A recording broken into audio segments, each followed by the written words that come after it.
Hello everybody, back here again for another vlog a day, and today is Saturday the 8th, and today was a gorgeous day outside. Started off a little bit of wind, but not bad at all.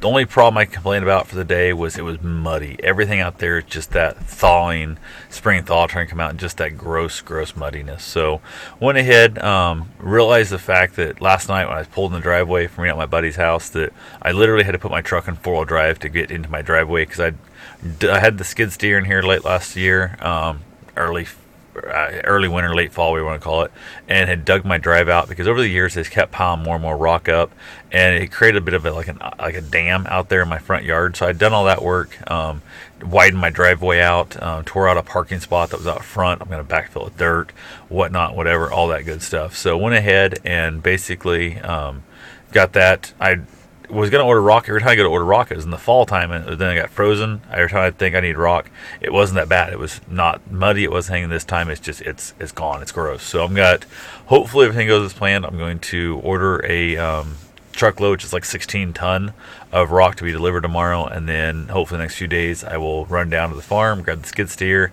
bring it in here, and move my rock all around. So that's my goal, is to get the rock delivered tomorrow, and then by this weekend get it all spread out real nice and smooth and all that good stuff. So that's hopefully everything goes as planned. So woke up this morning, got a couple things done in that, ended up getting a phone call, was on the phone quite a bit of the day, or quite a bit of the morning day, part of the morning there and stuff before I actually got up and got everything accomplished.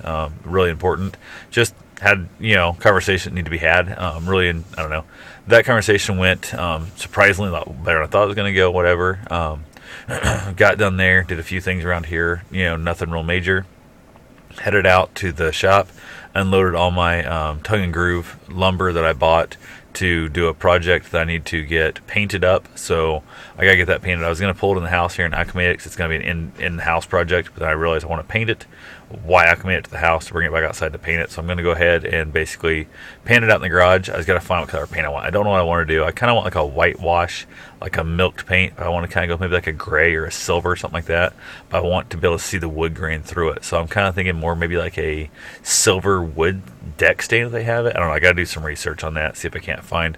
I've got a couple images in my head, but I don't know of a product that actually will pull that image off. So I'm going to talk to some paint expert type people and see if I can't find a way of making that whole vision in my head come to fruition. So after it's painted up, all four sides, 6 sides actually, I'll bring it in here, acclimate it to the house, and then start throwing it up. And the reason I want to acclimate to the house a little bit is just to kind of get the swelling, basically done there. Where I'm putting it, it won't be a real big issue. It's not a structural, it's just a cosmetic issue at all. So I should be all right with the whole process. But I definitely want to do the whole paint, stain, varnish, whatever I want to do before I put it together, because as it does spread out and kind of swell and shrink and stuff, I don't want to see the ugly seams and the gaps and the tongue and groove coming out. So that's why I got that stuff all unpacked. Got the van, I vacuumed the van out a little bit, kind of cleaned the stuff out of the back a little bit. Got rid of the van, actually put it out front again, brought the truck around by the shop there and cleaned the truck out, vacuumed the whole back of it out, and I was looking at trying building a little food and water holder like I have for Bruce in the van and the car. So that's behind the back seat, in front of the back seat, behind the front seat, like that little groove there, kind of held in place with the front seat of the car. Works pretty good, just wasn't quite what I was after. I was looking, the truck doesn't have the layout the way the seat tilts back, and there's just a lot of things about it I was hating the way it looked out. It was not laying out right. I wanted a bigger dish in there because he's in there longer, more food, more water, all that kind of stuff. And I was just disappointed the whole thing and said piss on it. I unbolted the seat, took the entire rear seat out of the truck, because when the seat was down, if I put the food and water dish in there, it was like the same height he was, if not a little lower than him. So he's leaning way down, which is bad on a Great Dane, to lean way down to drink food and water. So went ahead and said heck with it. And when the seat's up, it takes up like 8 inches of the back cab area, so it's not very good space in that. So I said piss on it. So now my truck is a 2-seater. It literally will hold me and one other person. All it's going to hold. So worst case scenario, somebody else could sit in the back on the bottom where Bruce is and stuff. But I unbolted the seats, knocked the back seat completely out of there, took the seat belts out of the way, just got all that stuff cleaned out. Ended up building a little platform type food water dish holder back there. Made 3 little legs on it, 2 side legs and a little kind of front leg. Felt pretty sturdy when it was sitting there.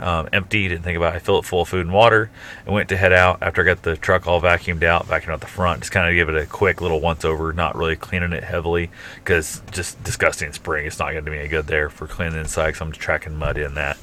Pulled out, and of course, first time I was pulling to the curb there, it's like a little bump, it starts falling forward. Like it did not hold up good at all. So then I realized if I hit the brakes hard, that kind of stuff, it's not going to work in that process. So I went ahead and said to hell with it, stuck it in the driveway, in the muddy driveway again. Went and grabbed the impact driver, grabbed a couple long screws, and just screwed them right to the side panel of the truck because I'm thinking it's, I don't know, a cheap truck. It's best case scenario, I'd be getting, $4,500 of the truck, so it's not that big a deal. Just screwed it in. Once you put the seat back in, you're never going to see it anyway. So I just screwed it right to the side panel. There's actually another bracket I'm going to make to kind of bolt it to one of the nuts that's there. I'm going to bend up some steel, whatever, and basically slide it down on top of that and do whatever. That's going to be overkill, but I'd rather have overkill than not enough. So I'm going to go ahead and I bought a blanket at Earl May yesterday and stuff. I'm going to try and get back there for the sale's over. I might see if my buddy will run there and grab me one of them, maybe two of them. They were on sale like a little over half price, so I might grab a couple of those, make an extra for the couch cover, plus make one of those into like a bed in the back of the truck for him. So now he's got the entire back of the cab where that seat's out of the way and stuff, all that space. Food and water dish mounted up there, which is awesome. That all got done, got painted up, got stuck in the truck. There's storage underneath it, not like closed off. There's no doors on it, but there's room for a half-gallon water jug and then a full ice cream bucket full of food. Both fit up out of there, so we won't be tripping over it, getting in and out. Should just be, I don't know, I'm feeling super excited about it. The only thing I don't like is the back part where the seat was. That covered up the back cab, and now I've got this ugly, just the insulation, the ugly metal, and this is kind of an ugly thing to look at. So I'm going to try and find myself something maybe like this rug back here behind me, the Mexican blanket, maybe a little different pattern, or I'm going to try and stop by a couple of the place that does auto interior. So they have some remnant pieces that'd be big enough that I can cover that up with and maybe save a few dollars. But if not, I'll go buy a Mexican blanket. I think they're, I don't know, $25, $39, some of that ballpark range. Basically, I'm going to pull the black plastic off, and I'm going to make a bracket that kind of hooks into its place instead, have it draped down to kind of hide that look. So I thought about going some real crazy like cheetah pattern or some leopard or giraffe or something weird, just being different. It's going to be down below the window line, so virtually nobody's ever going to see it. So who knows? I'll figure it all out though at some point, and I'll be good to go there. So other than that, I spent most of the day outside, a lot of the day outside. Went for my run. I actually ran shirtless today, which is probably a little too cold for that, but it's early enough that it's warm enough day. I was like, screw it, I'm going to go out there and do that. So I ended up knocking out just a little over 4 miles, I think it was. Surprisingly, the fourth mile was my fastest mile. I decided to kind of turn it up a little bit there, not real fast. My ankle still got me on that iffy, kind of concerned feeling. I don't feel sure-footed really at the time, so went ahead, got that run done.